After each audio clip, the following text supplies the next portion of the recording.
Hello everyone, welcome our channel Knowledge Plus।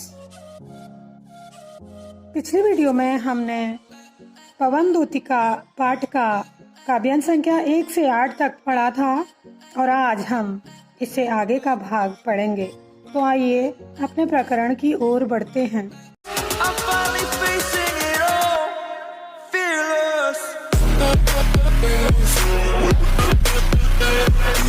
जाते जाते पहुँच मथुरा धाम में उत्सुका हो, न्यारी शोभा बर नगर की देखना मुग्ध होना।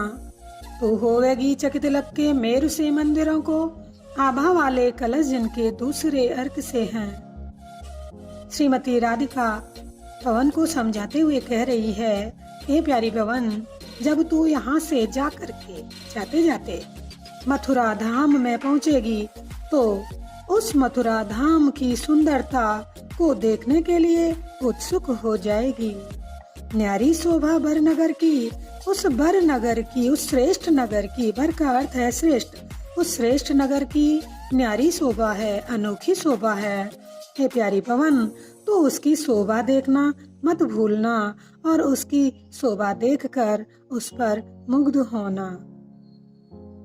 तू होवेगी चकित लख के मेरु से मंदिरों को, तू मथुरा में जो सुमेरु पर्वत के समान विशाल मंदिर हैं, उन्हें देखकर, उन्हें लख कर आश्चर्यचकित हो जाएगी।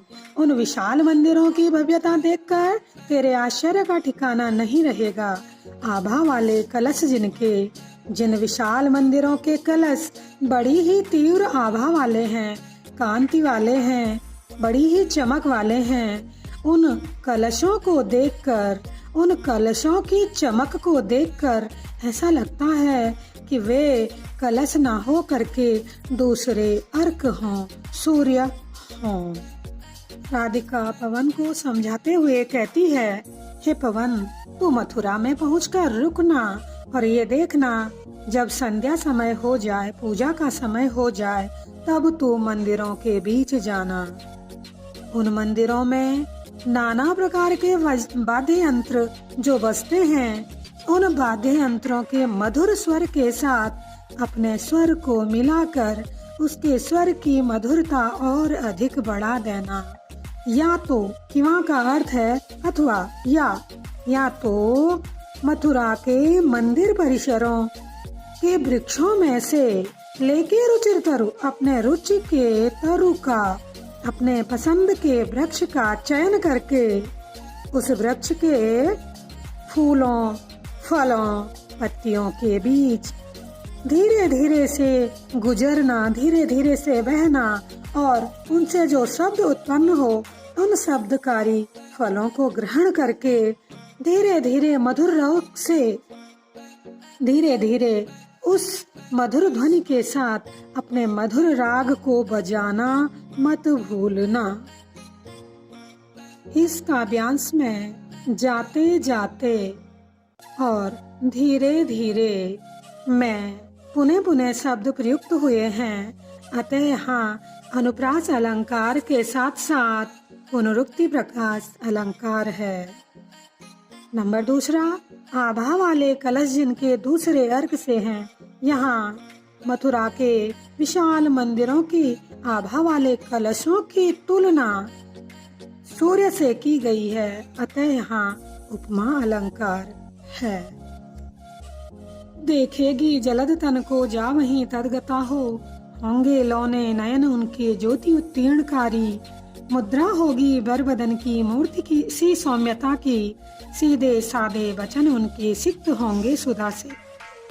यहाँ राधिका अपने प्रियतम श्री कृष्ण की पहचान कराते हुए पवन से कहती है कि हे पवन, तू मथुरा में जाकर वहीं के वातावरण में तदगता हो, अपने आप को ढाल कर मेरे प्रियतम श्री कृष्ण जो कि जलद तन, बादलों के समान शरीर वाले हैं, मतलब श्याम वर्ण वाले हैं, उन्हें देखेगी। होंगे लौने नयन उनके, उनके दोनों नयन, दोनों नेत्र सलोने होंगे, ज्योति उत्तीर्णकारी, जो कि तुझे विशेष प्रकार की ज्योति बिखेरते हुए दिखाई देंगे, प्रकाश बिखेरते हुए दिखाई देंगे। मुद्रा होगी बर बदन की, मूर्ति सी सौम्यता की। मेरे प्रियतम की मुद्रा, बर बदन की, उनके श्रेष्ठ मुख की मुद्रा ऐसी होगी मानो कोई मूर्ति हो, किसी मूर्ति के समान सुंदर उनकी मुद्रा होगी। सीधे साधे वचन उनके, वे जब बातें करेंगे तो वो सीधे साधे वचन ही बोलेंगे, लेकिन हे पवन, तुझे उनकी बातें सिक्त होंगे सुधा से, अमृत रस से सिंचित प्रतीत होंगे। खिले फूले कमल दल सी गात की श्यामता है। मेरे प्रियतम श्री कृष्ण की गात की श्यामलता, उनके शरीर की श्याम छवि नीले खिले हुए कमलों के समूह के समान मनोहर है। वे पीला प्यारा वसन कटी में पहनते हैं फबीला। वे अपने कटी में, अपने कमर में पीला सुंदर वस्त्र पहनते हैं, जो कि उन्हें अत्यधिक फबता है, अत्यधिक जमता है, जो कि उन्हें बहुत अधिक सुंदर लगता है। छोटी काली अलग मुख की, उनके मुखमंडल पर उनके बालों की एक लट, उनकी बालों की, काले बालों की एक लट छूटी हुई रहती है, जो कि उनके कांति को, जो कि उनके तेज को, सुंदर मुखड़े के तेज को और अधिक बढ़ा देती है। सदवस्त्रों में नवल तन की फूटती सी प्रभा है। उनके उन सुंदर वस्त्रों में, उस रमणीय शरीर से, उन सुंदर पीले वस्त्रों में, उनके श्याम रमणीय शरीर से एक प्रभा सी, एक ज्योति सी फूटती हुई प्रतीत होती है। राधिका पवन से कहती है, हे प्यारी पवन, मेरे प्रियतम श्री कृष्ण का सकल वपु, संपूर्ण शरीर सांचे में ढला हुआ है, अर्थात उनका सकल वपु, सारा शरीर दिव्य सौंदर्यशाली है, बहुत अधिक सुंदर है, उनमें कहीं से भी कोई कमी नहीं है। सतपुष्पों सी सुरभि उनकी प्राण संपोषिका है। उनके शरीर से आने वाली गंध सैकड़ों पुष्पों की सुगंध के समान प्राणों का पोषण करने वाली है। और उनके दोनों कंधे बर वृषभ श्रेष्ठ बैल के से बड़े और सजीले हैं। उनकी लंबी लंबी बाहें कलब का अर्थ है हाथी, हाथी के कर सूंड, हाथी के सूंड के समान शक्ति की पेटिका है। उनके दोनों भुजाएं, विशाल भुजाएं हाथी के सूंड के समान अपार शक्ति की पेटिकाएं हैं, अर्थात उनकी भुजाओं में अपार बल है। ये राधिका पवन से कहती है, हे प्यारी पवन, मेरे प्रियतम का राजाओं सा सिर पर लसा दिव्य आपीड़ होगा।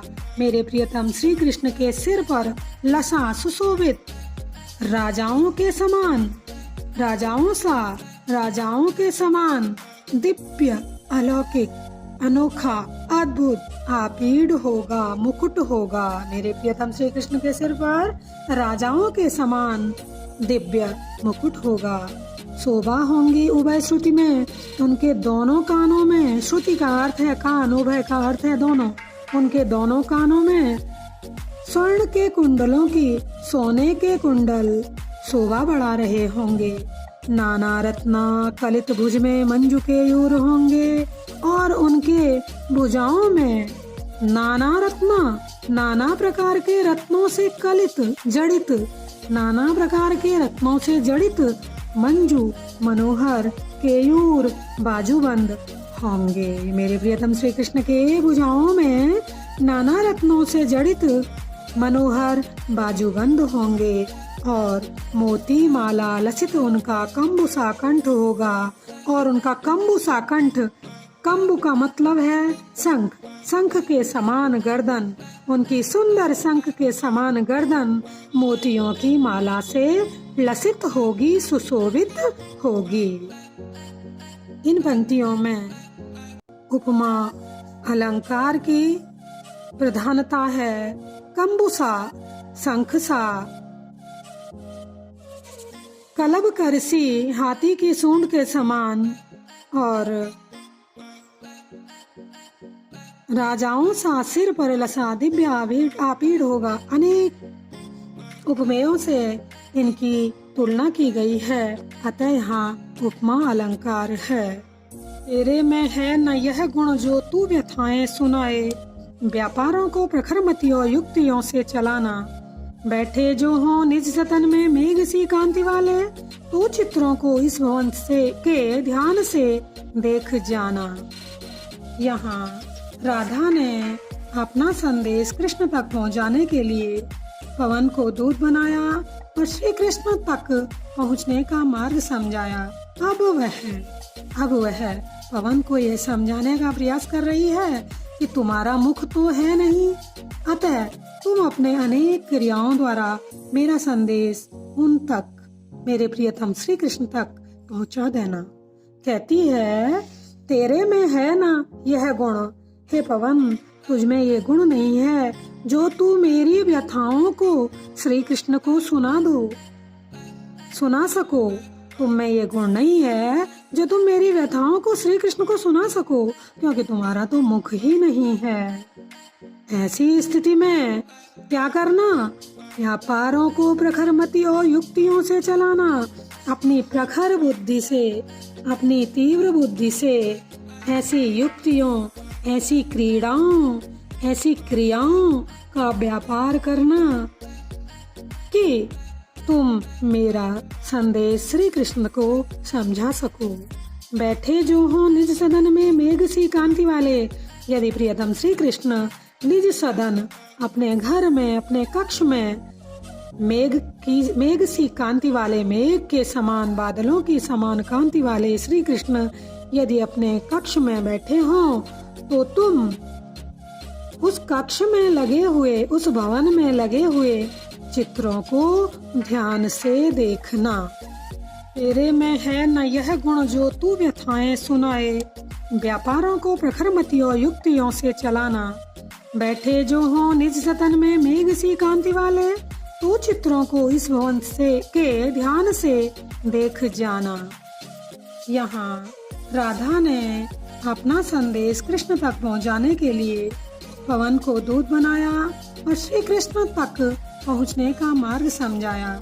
अब वह पवन को यह समझाने का प्रयास कर रही है कि तुम्हारा मुख तो है नहीं, अतः तुम अपने अनेक क्रियाओं द्वारा मेरा संदेश उन तक, मेरे प्रियतम श्री कृष्ण तक पहुँचा देना।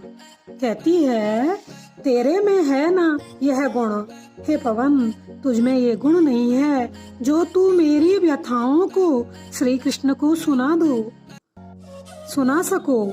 तुम में ये गुण नहीं है जो तुम मेरी व्यथाओं को श्री कृष्ण को सुना सको, क्योंकि तुम्हारा तो मुख ही नहीं है। ऐसी स्थिति में क्या करना?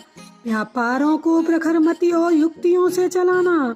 अपनी प्रखर बुद्धि से, अपनी तीव्र बुद्धि से ऐसी युक्तियों, ऐसी क्रीड़ाओं, ऐसी क्रियाओं का व्यापार करना कि तुम मेरा संदेश श्री कृष्ण को समझा सको। बैठे जो हो निज सदन में मेघ सी कांति वाले, यदि प्रियतम श्री कृष्ण निज सदन, अपने घर में, अपने कक्ष में मेघ सी कांति वाले, मेघ के समान, बादलों की समान कांति वाले श्री कृष्ण यदि अपने कक्ष में बैठे हो, तो तुम उस कक्ष में लगे हुए, उस भवन में लगे हुए चित्रों को ध्यान से देखना। और उन चित्रों में, उस कक्ष में लगे चित्रों में यदि कोई चित्र, जो चित्रों में विरह विथुरा का मिले चित्र कोई, उन चित्रों में कोई बिरहणी नायिका का कोई चित्र तुम्हें दिखाई दे, तो जाके निकट उसको तो तुम उसके निकट जाकर, उस चित्र के निकट जाकर, पास जाकर उस चित्र को स्वभाव से हिलाना, इस प्रकार हिलाना कि प्यारे हों कि चकित प्रियतम श्री कृष्ण चकित होकर, आश्चर्यचकित होकर, जिससे उस चित्र की ओर देखने लगे। मुझे आशा है, मुझे उम्मीद है, यूं इस प्रकार सुरति स्मरण हो सकेगा, इस प्रकार उन्हें मेरी याद आ सकेगी। यहाँ अमुखी अर्थात बिना मुख वाली पवन द्वारा राधिका के संदेशों को कृष्ण तक पहुँचाने तक की क्रिया चातुरी में कवि की अद्भुत कल्पना शक्ति दर्शनीय है। आज की वीडियो में बस इतना ही। अगली वीडियो में हम इस पाठ को समाप्त करने का प्रयास करेंगे। आप हमारे चैनल को सब्सक्राइब करें, जिससे आपको आगे आने वाली वीडियो का नोटिफिकेशन मिल जाएगा।